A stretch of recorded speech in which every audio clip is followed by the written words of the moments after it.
IFM News. Police Report. Idol Dennis, please come in. May samanan nga biyag iti ni Risang gapo iti panangketel iti bukod nga biyag iti iliti pasugin Ilocos Norte. Ti biktima ket padabulo to party tawan na nga residente iti nagakamat nga ili ket naamuan nga awan ti biyag napay kalpasan nga nagbekel iti sirok ti Salamagi. Sigon iti PNP intawag da nga ada iti nakita nga bangkay iti sirok iti Salamagi ang nakabitin iti tali sutaga puna nga inda nagresponde emumar nga ti biktima ket ingalok na ti bukod na nga bagbagi iti tengged na ginggana nga naugutan iti biyaga. Sigon iti investigasyon iti PNP dahito yun ti pakamindu agundaway aginandat ti biktima ti nagpakamatay ket naipatungpal na iti gagan na Idol Bernard baben iti osar na iti nylon rope main na nagpakamatayan. Sigon met iti PNP iti post-mortem examination babaen kin Dr. Jopantos Acob awan ti makita na foul play iti retoy panakatay ti biktima kitong rumar nga talo nga duwa nga oras nga pimusen ti biktima iti ta makita da nga nakadbitin iti sirok iti Salamagi iti likudan ti pagtengan datoy biktima Idol Bernard. Namuan iti pamilya nga da iti personal problem dati biktima nga sa po nga nagpakamatay Idol Bernard kunaman iti PNP maladingitan da gabuta adun iti insidente iti hanging incident iti ili gabo pa lang iti personal problema ado dagiti pagkamangan nakasungadan do problema itawag iti pulisya uno iti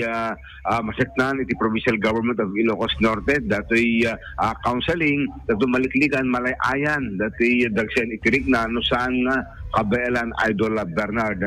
So nga manglamnama iti PNP kanina dumapay nga masabol nga pamilyan datoy awareness panggipalang iti depression daton aksardeng kadin datoy datos iti hanging incident when suicide incident iti probinsya ti Ilocos Norte. Iti met ili di Novera may isang drug surrendery iti natiliwan iti droga kalpasan nga naglakot ti mabawarap nga droga kada iti operatiba iti Provincial Drug Enforcement Unit namuan nga ti suspect ket ni Ismael Wasan nga agtawon talo nga residente iti barangay Kabitsauran iti nakamat ang ili. Sigon ti PNP iti monitor da nga insublina iti legal actividad iti suspect sa daga po nga inuwaran da iti drug bypass operation kahit nagresulta iti panang katili kingkwana iti siya nga bulog at talong sa Shay iti maatap nga Cebu magbalor amin dito iti 34,000 pesos iti market value iti naalang nga droga kontra kingkwana Idol Bernard iti agdama nakikita iti PNP dumapay nga connections dito yung suspect gaputan amuan nga dito gayam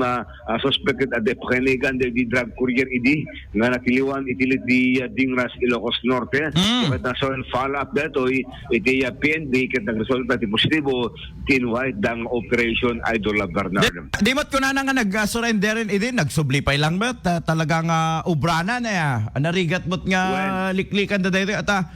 naipagagangay iti panagbiagda nga gilakot illegal na droga. Aduna Idol Bernard dagiti drug surrendery uri ibagbagadan nga nang isardengdan imong monitor lang tat PNP iti activities digitoy ta tukunadan ket mabayad nga handi batan lagi gana nga mapinakmitan nga digitoy ket inikligan dan di kastong illegal nga aktibidad Idol Bernard. Kita nga sawan nga marigatan da nga mangyari pagbagida no droga iti pagsaritaan. Ekspektaran ti PNP nga manan iti follow up dating operation kalpasan ti panakatili iti maysa nga inkanta iti maysa nga tiluan iti laing nga kalabes matan naling agkanta no kwan iti matiliwan di adot matiluan nga singer iti droga iti probinsya ti Ilocos Norte Idol Bernard. So itatangal daw dito ang kaming iti PNP ket nang rugidametan nagalarto agabuta mga rugin datoy Quaresma Kaya ito Ash Wednesday, kaya simbaan kita akturong met, iti PNP, bantayan da, kada iti gatherings ti devotee, iti probinsya ti Ilocos Norte, kada ito panangrugin, iti kuras sa madamdama, ito Bernard, iti ito sumirpat, iti simbaan, kada ito Ash Wednesday, no kumastamat, da ito manangal daw iti Quaresma. Damag pelang manipot ti PNP, Idol Dennis Gabriel Alipio, Tatak, RMN.